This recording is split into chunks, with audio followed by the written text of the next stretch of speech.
September 9th was the anniversary of an extraordinary historical event. It was the first time a foreign power had bombed the US mainland. Now you might be thinking, where was this? It was Brookings. Now you see, this is a big deal for Brookings, and we'll get to why in a minute. But to start off, here's a little background of the story. On May 27th, 1942, the start of a crazy chapter of Northwest Coast history began to unfold. Chief Flying Officer Nubuo Fujita of the Imperial Japanese Air Force began a reconnaissance flight over Dutch Harbor in Kodiak, Alaska, for a diversion mission to take place later that day. His plane, nicknamed Glenn, was to be launched from the submarine I-25. The I-25 was a new type of submarine that was capable of propelling a seaplane from an on-deck watertight hangar. Only 11 of these submarines were produced, and they were meant for situations just like this. During this flight, another similar submarine, the I-26, was positioned with an empty hangar to retrieve Fujita's plane if something were to happen to the I-25. Now, after that reconnaissance mission over Alaska, the I-25 was to return to its home port in Yokosuka. On its way back, the I-25 made a stop off the west coast of northern Oregon. There it fired 17 shells at Fort Stevens, a U.S. military installation near Warrenton. Of the 17 shells, only 2 struck the fort at all, and they just destroyed the baseball diamond. The general populace was not alarmed at all by the shelling, as they assumed it was just the base performing exercises. It was after its return trip, the Japanese High Command began planning another, much more ambitious mission for the I-25. Nubuo Fujita was to drop incendiary bombs on Mount Emily, just east of Brookings. The plan was to start forest fires and draw resources away from the war effort. However, due to bad weather on the I-25's arrival at Port Orford in September, the bombing had to wait. The mission was launched on September 9th and was not very successful due to the ground still being moist from the bad weather. The fire from the bomb didn't spread. On top of that, on Nubuo's return, a U.S. Air Force fighter spotted the I-25, surfaced off the coast of Port Orford, waiting for the seaplane's return. The U.S. Air Force pilot opened fire on the I-25, but it dove beneath the waves. On the home front, Howard Gardner, a park ranger in the area, had spotted the fire and went to investigate. He called for backup and met up with his coworker. After extinguishing the blaze, they had concluded that the bombing was accidentally done by an American aircraft. Oh boy, were they wrong. In the next week, the site would be swarming with U.S. military personnel and FBI. This is all very secretive. The officials didn't want to cause panic. Despite their best efforts, censorship was not possible, and local newspapers began spreading information, much more than what the military would have liked to share. Because of this, civilian morale became low. Many people thought, "This can't happen here. We're in rural Oregon." However, after these attacks, the populace was much more prepared and wary of another attack. The I-25 launched its second incendiary attack on the Oregon coast 20 days later, on September 29th. Some historians believe Nubuo used the light of Cape Blanco Lighthouse to light his way north of Port Orford. Others believe they used the light of Point St. George Reef Lighthouse. Either way, he flew eastward from the lighthouses, dropping more bombs in the forest near Port Orford. After the second failure to start forest fires with incendiary bombs, Nubuo's plane returned to the I-25, and the I-25 began to wreak havoc on naval traffic. On October 4th, the I-25 launched torpedoes at the SS Camden off of Coos Bay, sinking it and killing a crew member. 2 days later, on the 6th, the I-25 sank the SS Larry Doney near Cape Sebastian, south of Gold Beach. After its extensive spree of ship smashing, the I-25 began its return trip to Yokosuka once again. On its way, it encountered the Soviet submarine L-16, which had been docked in Kodiak, Alaska, and was bound to San Francisco. The captain of the I-25 had mistaken it for an American submarine and opened fire, sinking it. You see, at the time, the USSR and Japan were not at war. They had engaged in a border skirmish from 1932 to 39, but were not in direct conflict during the war. The I-25 continued various operations throughout the war, until it was sunken on September 3rd, 1943, when it encountered the fleet of U.S. Navy destroyers USS LA, USS Patterson, and USS Taylor. Now you might be wondering, how would they have landed the plane on a submarine? Well, they wouldn't. The plane that was launched from the submarine had floats. It could land on water. The plane would then be taxied over to the submarine, hoisted onto the deck, disassembled, and shoved away back into the hangar. The pilot of the seaplane Glenn, Nubuo Fujita, survived the war and went to open a metal business in Japan. His bombings off the Oregon coast in September were the first time a foreign power had attacked continental America since the War of 1812. Fujita also almost participated in the bombing of Pearl Harbor, although, due to maintenance on his aircraft, he was unable to join in on the sortie. Fujita continued to fly after his missions in 1942, mostly reconnaissance. This is until 1944, when he returned home to train pilots. In 1962, Fujita was invited to some of the towns along the Oregon coast, where he dropped his incendiary bombs 20 years prior. The invitation to Brookings was initially brought up by Bill McChesney, the president of the local Junior Chamber of Commerce, over a few beers with his friends. When they brought the idea to town, however, it sparked extreme controversy. A full-page article was printed about it in the Brookings Harbor Pilot, which spoke negatively of Fujita. McChesney even received threats from others in his own community. They said to him, "If you walk with that nip down the street, we're going to have rifles pointed at you and your family." After inviting Fujita, McChesney and his peers received congratulations from President John F. Kennedy for promoting international friendship. Nubuo arrived in Brookings with his wife, Akayo, and his son, Yasuyoshi. For the first day of their stay, they were accommodated in McChesney's house. The following morning, Nubuo told Bill the story of his family heirloom katana, telling him about how he brought it on every flight. Then, instead of passing it down to Yasuyoshi, he instead chose to present it to the mayor of Brookings. It had been in the family for over 400 years and was of extreme cultural and sentimental importance. Even after all this, people were still opposed to Fujita's visit. In fact, Howard Gardner, the Forest Service employee who witnessed the bombing, got jailed prior to Fujita's arrival. Prior to Nubuo's visit, he was uncertain of how the people of Brookings would react. He expected to be met with hostility, pelted with rotting food, or maybe even tried for war crimes. In reality, his visit went really well. After Nubuo's departure, he promised to fund a Japanese cultural exchange program. Although, due to his company becoming bankrupt, it took a few years to fulfill. Nubuo returned to the woods around Mount Emily in 1992 to plant a redwood tree on the bomb's impact site, stating that it was a symbol of friendship and peace. He later donated a selection of multicultural children's books to the Chetco Community Public Library. In 1997, just a few days before his death, Nubuo was made an honorary citizen of Brookings. Nubuo Fujita was cremated, and some of his remains were scattered near Mount Emily. You can not only see Fujita's sword, but also the tree he planted and the bomb site right now. There's an interpretive trail off of Spur Road that leads to the former bomb site, and Fujita's sword is currently on display at the Chetco Community Public Library on 405 Alder Street. Now, the story doesn't just end there. During the 80th anniversary, a 1:72 scale model of the I-25 was put on display at the Chetco Library, along with the sword.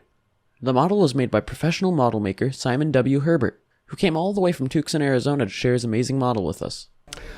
Well, the model came about as a result of doing research into Japanese submarines about 6 years ago. And I really learned a lot about the history of Fujita and what happened, and later the reconciliation between the city of Brookings and the Japanese side of things. And Fujita was very concerned about coming back to Brookings, but after being received, I think he felt a lot of relief.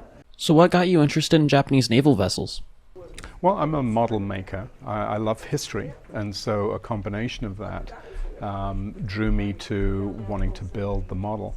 I had wanted to build it even before coming up and visiting Brookings, but it seemed like a happy coincidence of facts that I would be in the area.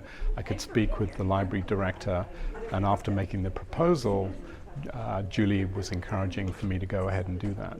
But it's been a donation of my time to build the submarine, and I'm happy with the result. Was the model entertaining to build? It was. It really stretched my abilities as a model maker, and a lot of head scratching and sometimes consulting with fellow modelers to figure out what I needed to do. Obviously some compromises are made along the way, but hopefully people won't notice those. When did you first learn about the I-25 and the Type B-1 submarines? In Tucson. Yeah, I was researching it. I borrowed a book from a number of people, did more research online. I borrowed some books from people as I got into the project after being given the go-ahead. And that's when I realized how bad the kit was that I was working with. I found a set of original Japanese plans for what was the I-19, which is a different submarine, but same class, had an aircraft on board.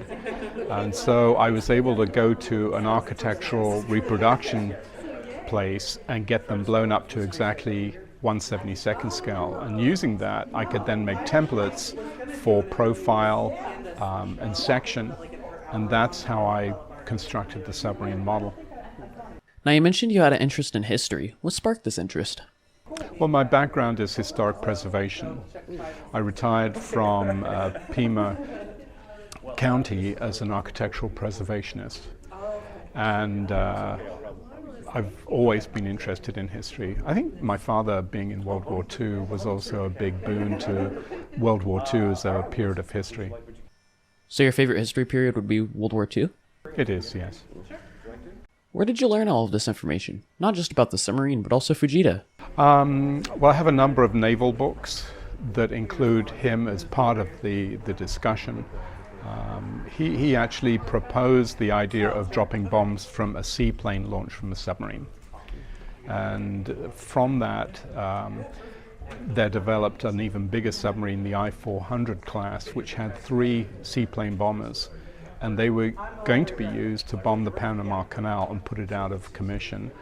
But even though the submarines were on the way, they were withdrawn and sent somewhere else before they got there, so that the attack never happened. The model can be viewed whenever the library is open, as both the model and sword are in a large plexiglass case. The previous case was made from wood and mounted on a wall. Within it was Nubuo's sword, as well as a picture of him, one of his medals, and a 1:72 scale model of Nubuo's plane, Glynn, which was made around the time he visited. The city of Brookings also had a plaque installed on Sport Haven Beach, across the way from Beachfront RV Park. The stone stand upon which the plaque rests was built in a clamper's garage. Clampers are a Gold Rush era miner-themed drinking group, which commemorates the weird and obscure among California and Oregon's gold country. The plaque itself reads of Fujita's story and has an image of the I-25. In addition, the town of Brookings held 2 free screenings of Samurai in the Oregon Sky by Ilana Sol. She had originally made the film in 2019, however due to the global pandemic, many of the screenings got cancelled. After the screening, intrigued moviegoers flocked to the table where Ilana was selling her DVDs. Some even got autographs. I got an interview. My name is Ilana Sol, and I made the film Samurai in the Oregon Sky. What inspired you to make this film, Samurai in the Oregon Sky? Well, I learned about this story when I was at the Oregon Historical Society. I learned about it really by accident, and I couldn't believe that there had been a manned aerial bombing on the U.S. mainland during World War II, and that I'd never heard of it. I had never heard of any enemy attacks on the U.S. mainland during World War II. But what really interested me was when I learned that 20 years later, the people who were involved and affected by this attack united and reconciled.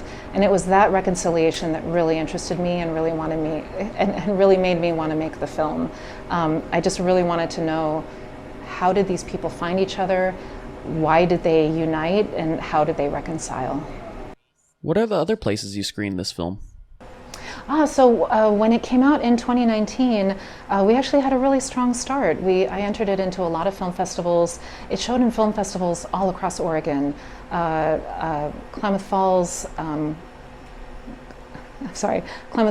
Grande, Astoria, Central Oregon Coast Film Festival up in Coos Bay. We showed it here in Brookings, of course. We had several screenings in Portland. We had screenings up in Washington State also, and then some festival screenings across the country. It was really the pandemic that put the brakes on the screenings. Had a lot of screenings that were canceled, but I have to say it also showed in a lot of online film festivals during the pandemic. So that was nice. So far, mostly it has shown at film festivals. Do you have any future films planned?